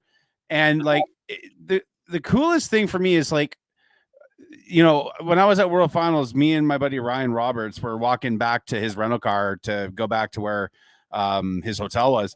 And this dude came up, this guy came up, I forget his name. He's like, holy crap, you're Bradshaw from Crush This. And I'm like, me? Like you're excited to meet me, which is crazy to think, because I'm just a dude from Northern Alberta, Canada, that, you know, one day messages his buddy Cheech, hey, you want to do a podcast? That's me. Yeah, that's that guy right there. And it's crazy to think that the reach that this podcast has made and the people we've interviewed, like it boggles my mind still to this day. That But the thing is before we go on there, I have to thank all the monster truck drivers, yes, and all the crew members that actually voluntarily said, you know what, I'll be on it, because they could have just said no. Yep. They could have told us. They could have told us screw off. Yeah, they could tell us to go F off. Or, And they could have said how much you paying. You know what I mean? Yeah, correct. I was worried about that when I was asking some of the first people, but I was also close enough to these first people that they would have done it for free anyway, like Derek Hansen, Brandon DeRoe, Right. Aaron Kane, Joe Sylvester. I will Yes, still Sylvester, say, I yeah. will still look. I will die on this hill. Brandon Darrow in Bad News has the cleanest monster truck I have ever seen in my life. Here's a story I got to tell you. Last year at Bloomsburg, Pennsylvania, we which we'll talk about later. Brandon was at the show. Brandon was during the show, and we were getting ready. We were coming back from dinner, and him and Nick. It was a little bit muddy, Right. but around 2 or 3 o'clock in the morning, him and Nick were still washing Bad News, cleaning it up just for the next show. And then the next morning, which would have been a few hours later, you wake up and you take a look at Bad News, and it looks like it never touched a single dirt track. I mean, the tires are clean, the body's clean, everything was clean, and they're working their butt off early in the morning. And made me realize, okay, I need to clean up my truck too. And from then on, that my number 9s always tend to be clean. So I try to make it as good as I possibly can. I personally do that myself, but just looking at that's a quick story. But yeah, you're right. Brandon's truck is mint. Yeah, I got to tell him that I was actually doing track crew Hampton, Virginia, and then we were kind of doing an East Coast deal. We went from Hampton, Virginia, and what normally would have been Richmond, but they closed the Coliseum right now, and we did a shot up to DC, the Verizon Center. But I was talking to Brandon a little bit at Hampton. It wasn't until we got to the Verizon Center in the show 3 Sunday night. He's tired down. He's got his pops there. And we were just taking stuff down off of the track, and I happened to walk by him. He's down there on the trailing tires. He was just sitting in the truck. And I happened to just walk over to him, and I was like, man, I said, I have to tell you in person. I was like, this is the cleanest rig I have ever seen. And I mean, he was still running the black body on the truck at the time. But I mean, Brandon, he's got it going on as far as clean equipment. And I'll say this, shout out to Mike Arndt, because that scheme that Mike did is one of the coolest looking trucks. And you know, even like with Mike, like he's such a talented designer. Look at Shell Shocked, the new Throttle Monster identity, did a great job on that. But you know, it's still so cool, like especially with the podcast, like, you know, Cheech mentioned, you know, thanks to all the drivers that have come on, the crew guys, yourself, Steve, the other people that do other things in the monster truck industry. And it's still cool to me that 10 years later we're still doing this, and I'm just blessed beyond belief that, you know, I get to do this with a guy that I consider one of my best friends over there, Cheech. And, you know, just we get to have fun doing this. And, you know, being able to talk to you, Steve, and what you're doing with MTA, it reminds us of when, you know, when we first started doing this and the growth that you've had. It's very similar, very parallel to the growth that we've had with Crush This. And it's just really cool to see. Yeah. To what you were saying, I will say, you know, don't ever let somebody tell you can't do something. What you two right now, from what I've seen and watching the past stuff, you guys have got it going on. There's a good chemistry between you and Cheech. And I will say there's not a whole lot of monster truck insight like what you guys bring to the table. Yes, you touched on a couple other podcasts, but they don't really have the guests that you guys get on this show. And the fact that you guys have been doing it for so long, and each and every week you're trying to find somebody new or get something going, I mean, it just speaks volumes to y'all's work ethic and trying to make something happen. And, again, a lot of credit to you two for what you do, because I take a lot of pride in what I do, and I know you guys do the same right here on this show. And, thank you to you guys for even giving anybody with an open ear an opportunity to hear something from a crew guy or a driver. So that is big kudos to both of you. Well, the big thing has to go to that guy right there, because Cheech is the guy that schedules the guests. He has more connections than I do, than I have here in Canada. If it wasn't for Cheech, we wouldn't have the guests we have. So big thank you to Cheech. And I will say, we're like brothers. We fight, we argue, we bickered back and forth. But you know what? There's no one else I'd rather do this podcast with, because again, we've known each other for probably since 2006, 2007, doing MTM2. And he was the first person that I thought, when I was working at Party City Halloween Costume Mall, listening to a podcast, I'm like, who should I have on this? Oh, Cheech, my buddy Dan. And we all have to thank that guy down there. Oh yes, all thanks to Mr. Bob Chandler, which Cheech has gotten an interview. That's still one of my bucket list interviews. Also, the other bucket list interview, Dennis Anderson, it'll happen at some point. We'll have Dennis on. Actually, no, the bucket list interview, Andy freaking Brass. Yeah, everybody wants to know Andy Brass, man. He's like Bigfoot. Well, for me, literally, top 5 interviewers have to be Andy Brass. Well, actually, Bob Chandler. I did interview him at the Hall of Fame, but I want to have more of a one-on-one talk with him. Bob Chandler, Andy Brass, Dennis Anderson, Tom Mentz, Fred Schaefer, and then the woman probably be Jack or Eldon DeFew. I was trying to get him. I think I had. Did I ever get him? I don't think so. No. Okay, something like that. Like there's tons of names. I did want to mention, like Brad was just saying, with everybody's connections and everything and how everything goes on. I do want to jump back to you. I know you guys are doing a thing with me right now, but Cheech, I saw your video the other day, and the fact that you can add your name to that list of drivers from Bloomsburg. I mean, dude, my hat's off. A big round to you. What an accomplishment. And man, I mean, I've got nothing but respect for that, because you did tag your name to a long list of drivers that competed there for years and years. So, dude, I'm proud of you for that. Let's get into that. Can we throw in a commercial here? Yeah, let's throw in a commercial, and then me and Steve are going to interview you about Bloomsburg. All right, here's a commercial. All right.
Hi, everyone. Welcome back to the podcast. I'm Steve Jones alongside Brad Shaw, Dan Chichigosh. Welcome back to Crush This here, Tuesday night, 9 o'clock Eastern Time. No, I'm kidding. Hey, that was perfect. I want to thank that guy, Colby Marshall, and the MTRC for hour number 2. We're going to push this an hour. We're going to make this a 2-hour episode. Let's do it. We'll load up. We're almost at the 30-minute portion of it.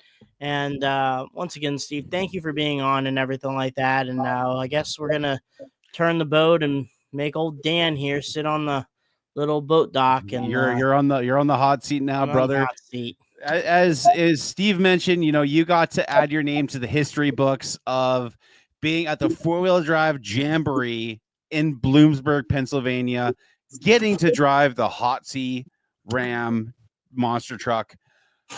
Talk about, so how far in advance did you know about this? Was this kind of like a last minute decision, or is this something that was kind of been in the works for a little while? It was been in the works for a little bit. I gotta thank Mark and Tim Hall. Even though this weekend Mark kicked everyone's ass. Excuse my French. There was no one even close to him. Everyone was about at least a truck or two truck lengths behind him. But the track was also not. It was one-sided. The right side was favored compared to the left. No matter, I think anyone. There was a very, very, very, very few wins, and the only time you would win in the left lane is someone screwed up. If the person in the right lane knocked down every single kind of checkpoint, it was going to be hard for you to win in the left lane. But when you're the top qualifier, you can pick any lane you want, and Mark was going to pick the right lane, so it was going to be hard in general. But anyway, let me go back to the original question. When I talked to Tim, I was like, man, I want to do the 4-wheel drive jamborees. I thought I was capable enough to drive a truck. Obviously, I did 10 shows beforehand, and I won. I won the race in Champaign last year, even though it was a mud fest. I kind of handled myself against Elvis, and I beat Mark. And I also knocked out. That was the first race after Zach Garner won the World Finals. And even though it was a mud fest, still did it. Win's a win. But anyway, I thought I could prove myself.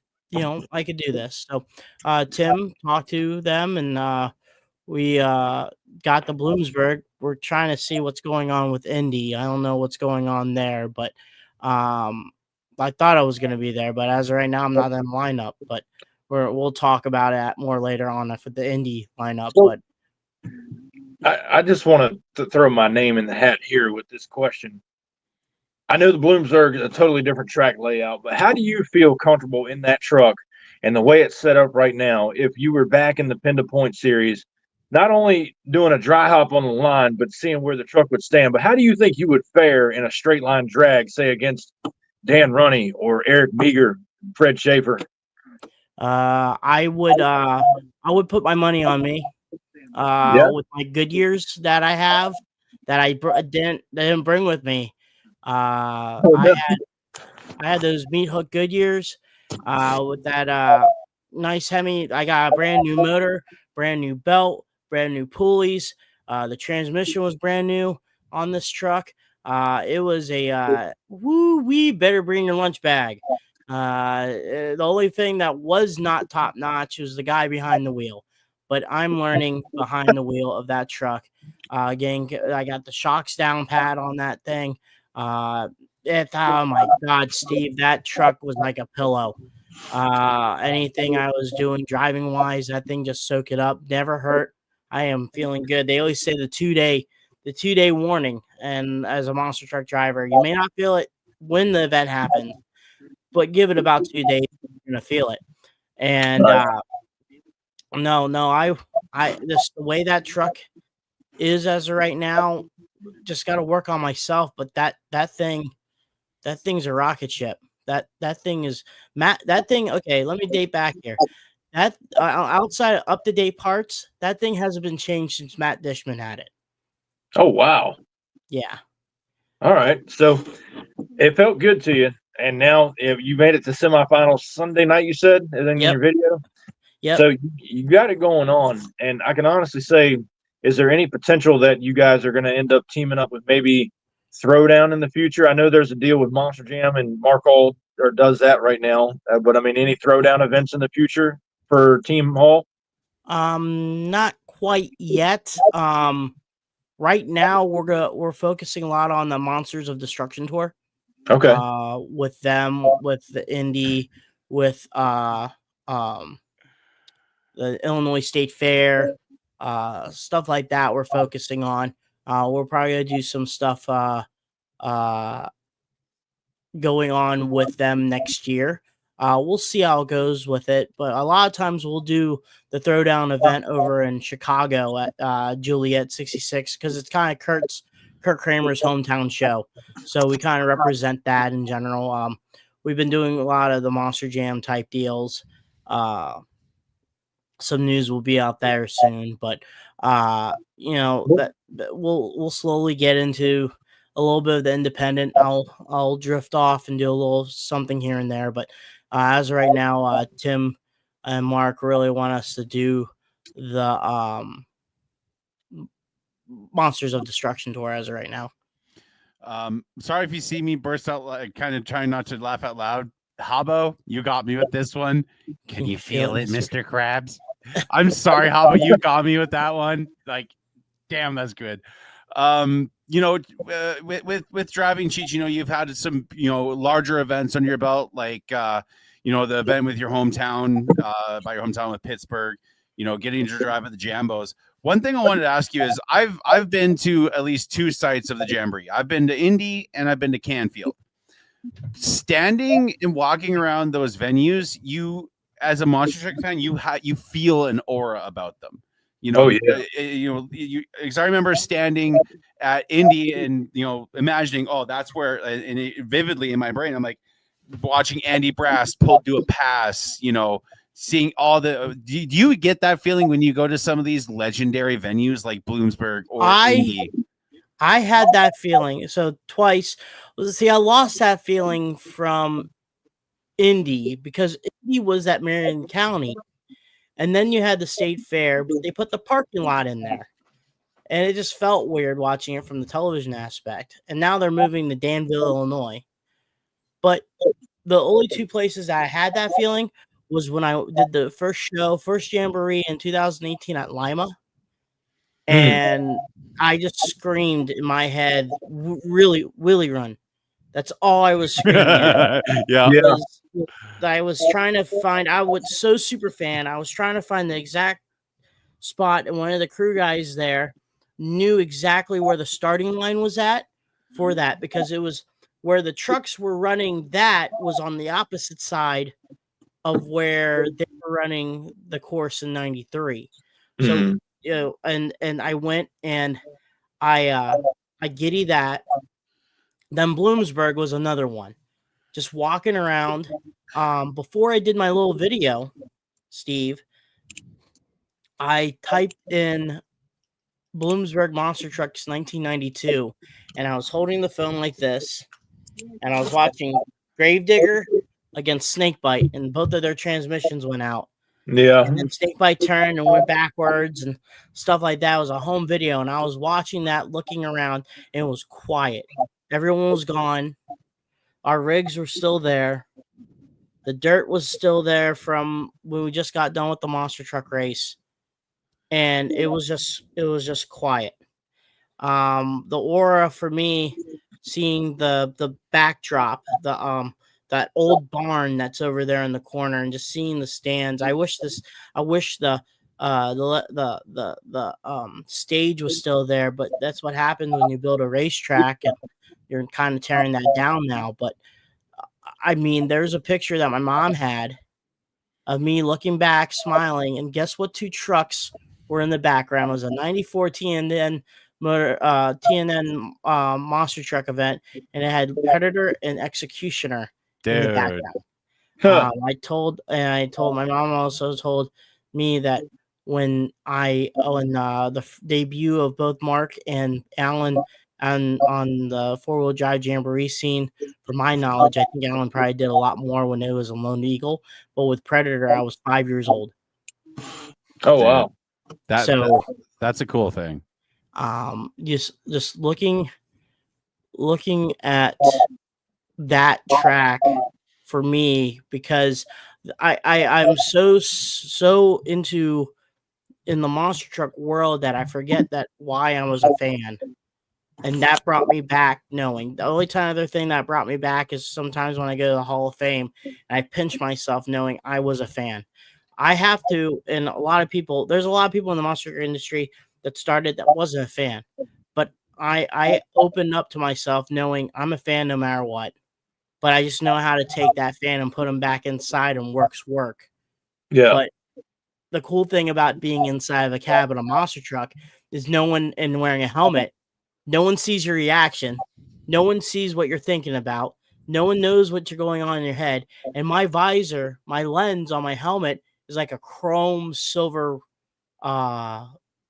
cover. So no one can see even what I'm doing. I'm giddy from ear to ear. I was screaming, pumping my fist when it was Alan Pizzo against Mark Hall Friday Night Racing. Yeah. What does that scream right there? Predator, Raminator, freaking one-on-one finals. That proved to me that they could still face anyone in the monster truck industry, and you gotta do what you gotta do. And then facing them, I faced Alan on Friday night, then I faced Mark on Sunday. I'm not intimidated.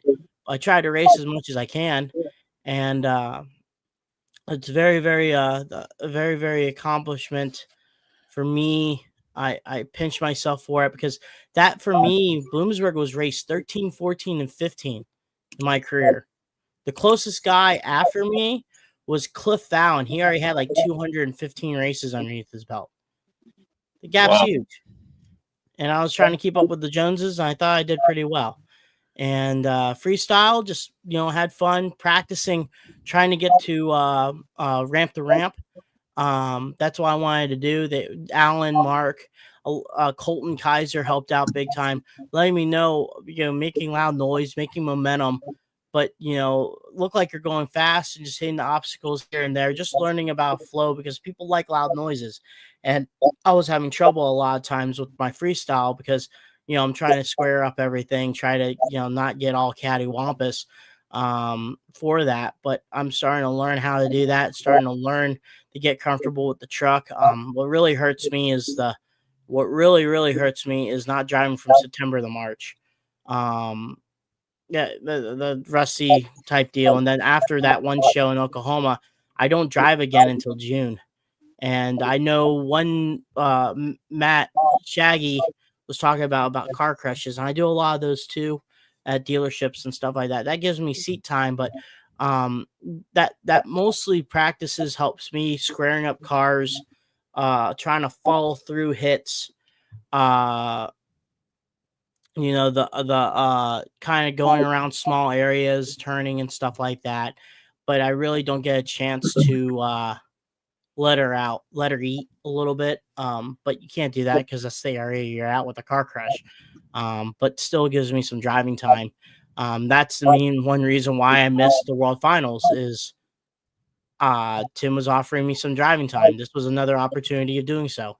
So I did a couple car crashes in New York and to get ready for Bloomsburg and go from there. So Habo, we need a guest the week. I'm using my phone here. The 29th. Can you do the 29th? You're in. Okay. We just got a guest for the 29th. One thing I wanted to add here, Cheech, you mentioned something kind of there that I always love being able to do is sitting in the stands after a show once everybody's gone and everything's just peaceful after all the destruction has happened. You look out on that track and it's just calm. It's such a cool moment. And it's such a special thing. I always like to try to take a panorama shot of that because, even before the show and everything, it's such a cool thing to think about, especially after the show is like all the insanity just happened here. And now it's just back down to being peaceful and quiet.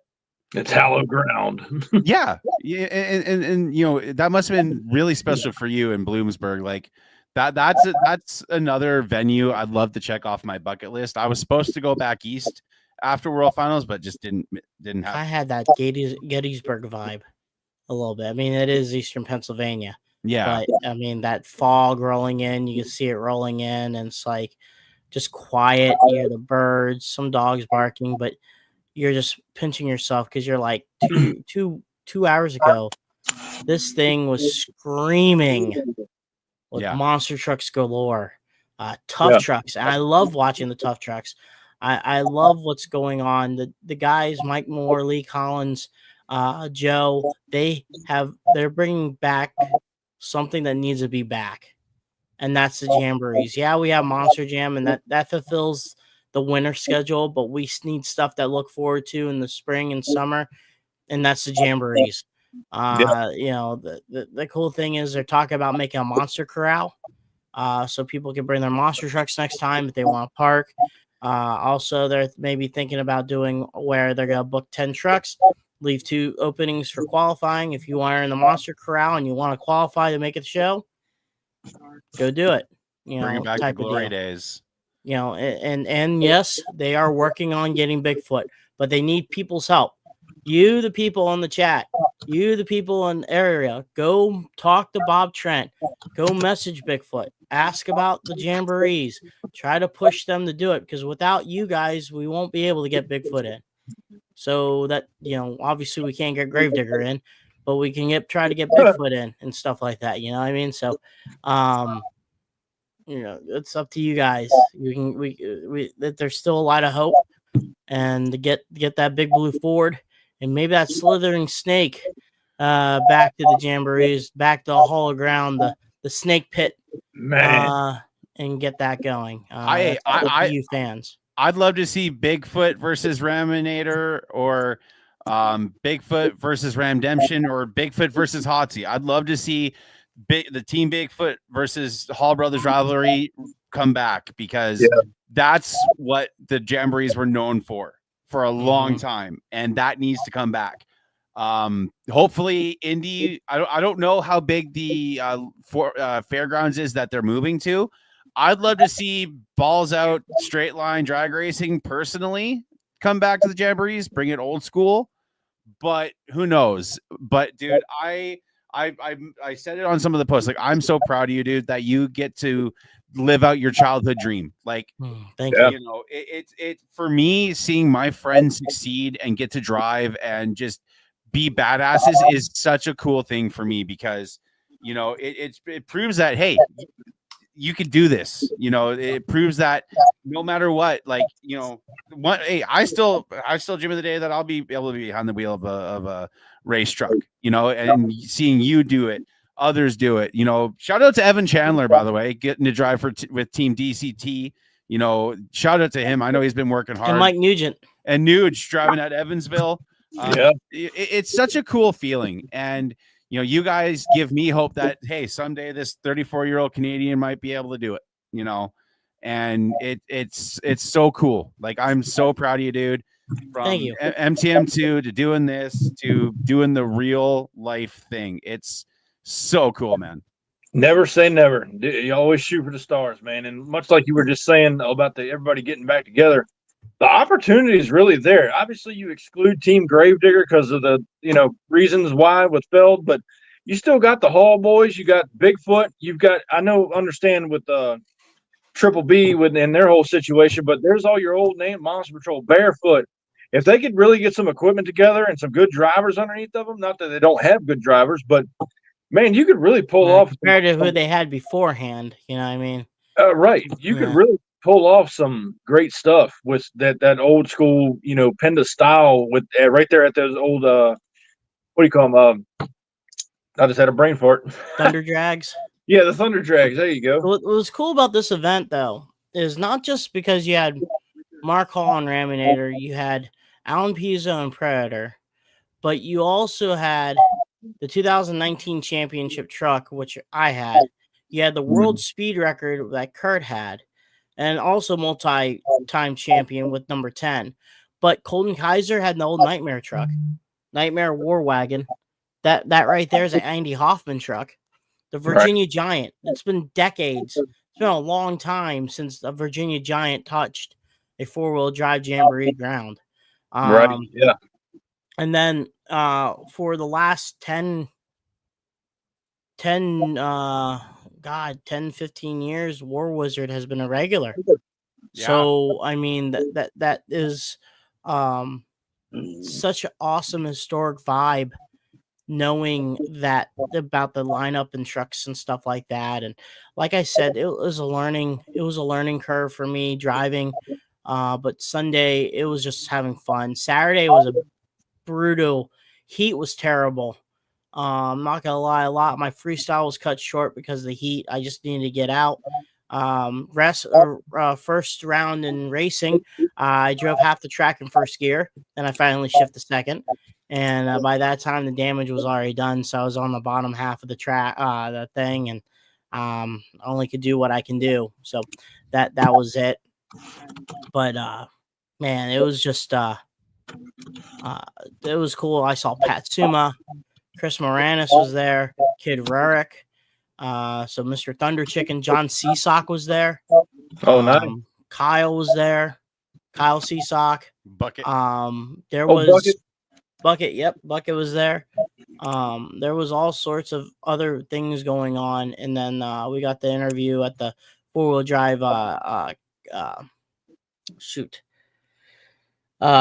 Concert stage, and went ahead and did that interview and saw all the show and shines. And the cool thing for me was I was grilling. Now no one was beating the grilling king. I may not win any races, but I was cooking burgers like a champ. The grilling king of Bloomsburg 2025 championship goes to Dan Chichagosh. I would have definitely been hanging out. I would have been hanging out by Cheech just for the burgers.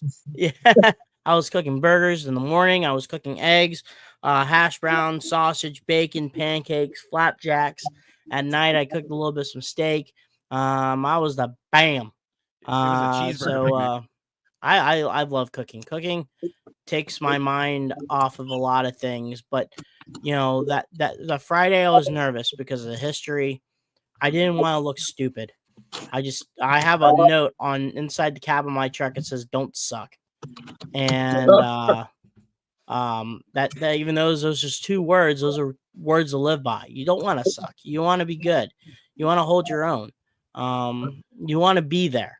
You never want to not be there. You want to be there. And then Saturday, the weather kind of got me. But Sunday was fun. Sunday, everything was all 8 cylinders. Racing was good. For me, it was fantastic. Freestyle, did a small performance, but good enough. Hit the big jump 2 times, cracked a donut, cross-threaded. So it was a blast that Sunday.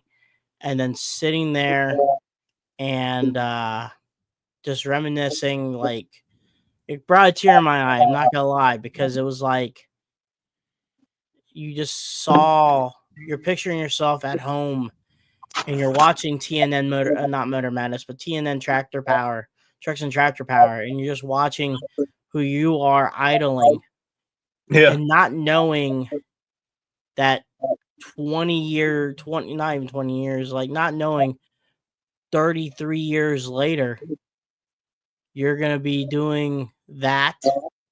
If you told me myself that I was back 5 years ago, you're going to go to Bloomsburg in 5 years, I'll be like, get out of here. No one likes you.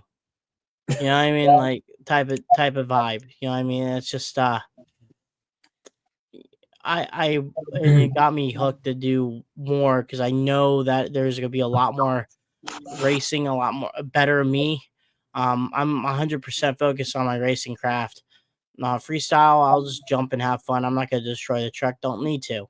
If it breaks, it breaks. It's not that's the way it goes. But I'm not going to. There's other guys that could do that stuff that could stay overnight if they want to. That's up to them.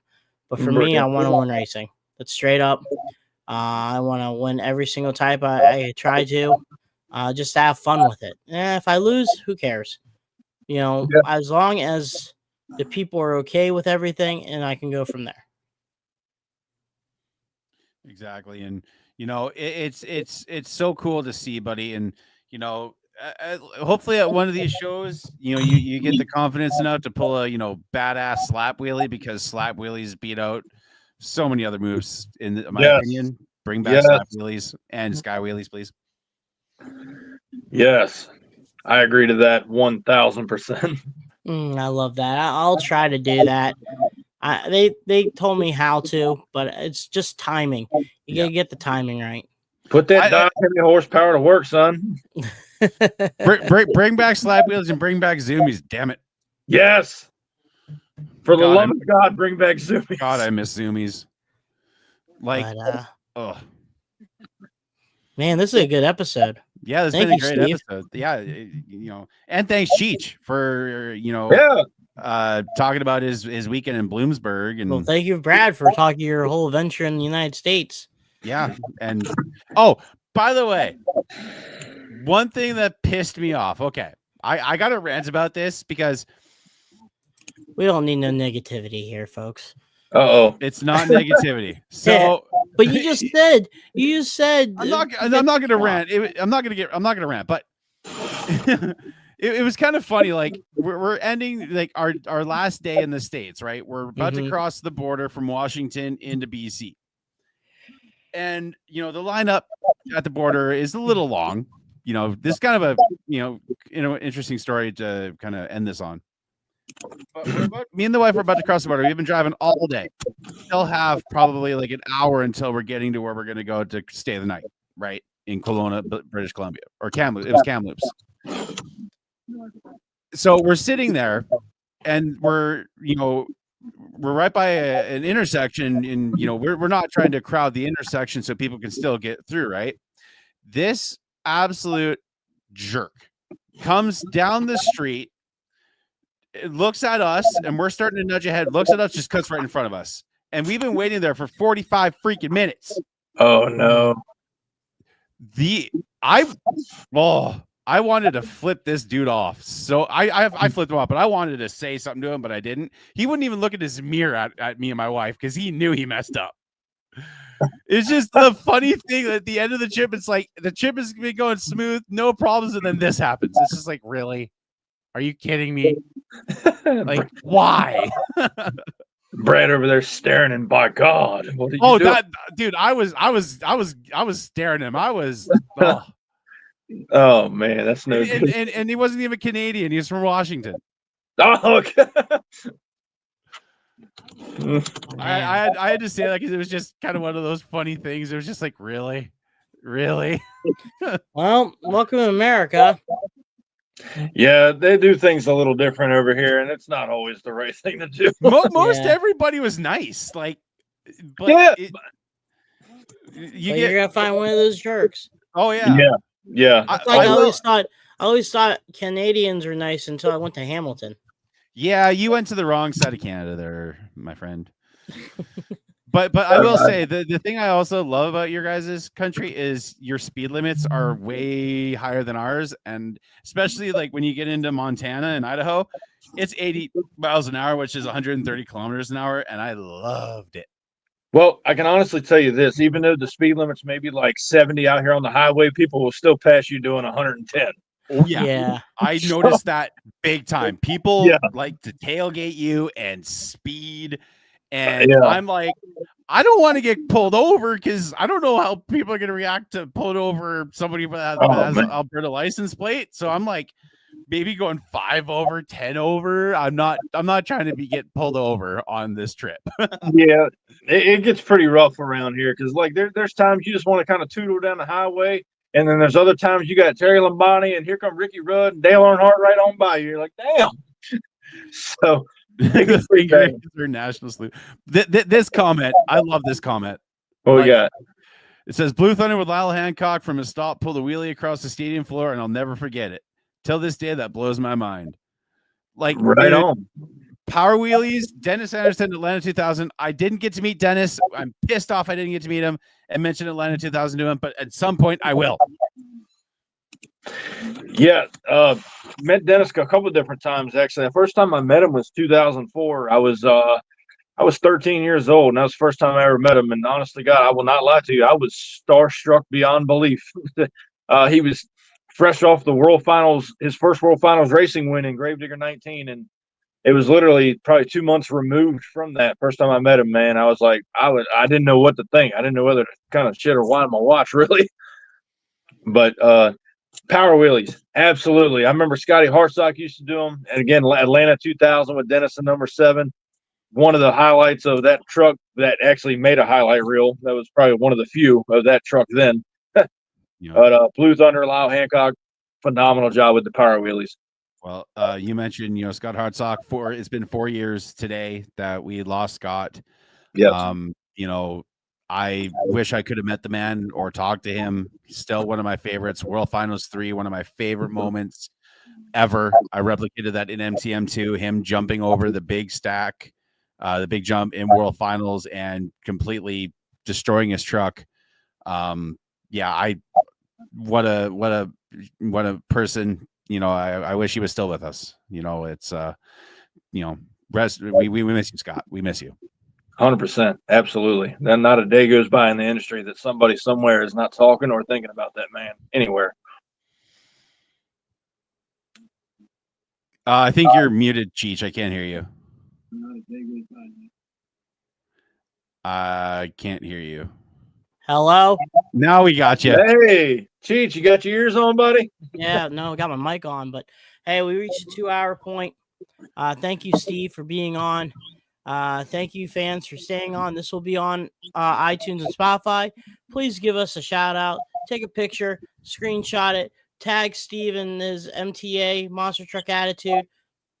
Brad, also, once again, go on iTunes, Spotify, give us a 5-star review, and show some love to get this product going. But Brad, do your thing. All right, guys. I haven't done this in a while, but mental health is a very important thing. Check up on your friends and family.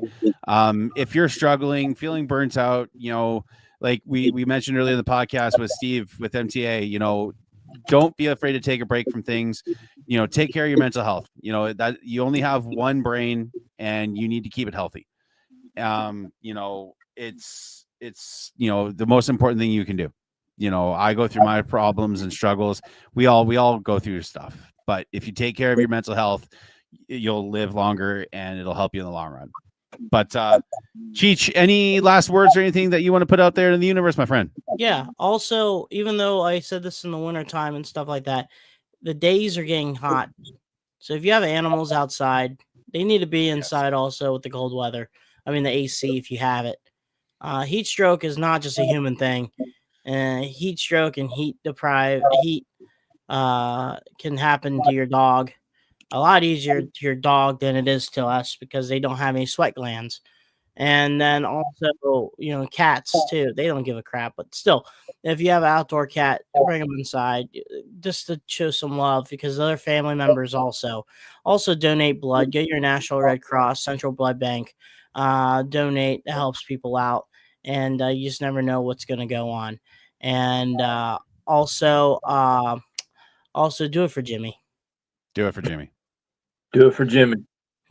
And guys, next week is Alan Pizzo with his son Brandon, father and son team, legendary Alan Pizzo. Got to meet him in Indy Jamboree, seeing him get the highest air I think I've ever seen that truck get in a long time and break off the wheel, which was epic. But guys, for 10 years, we have been saying this every single podcast. Keep the rubber side down and the shiny side up, everybody. Peace. The ride trucks are Ramdemption. Ramdemption. Not kicking me in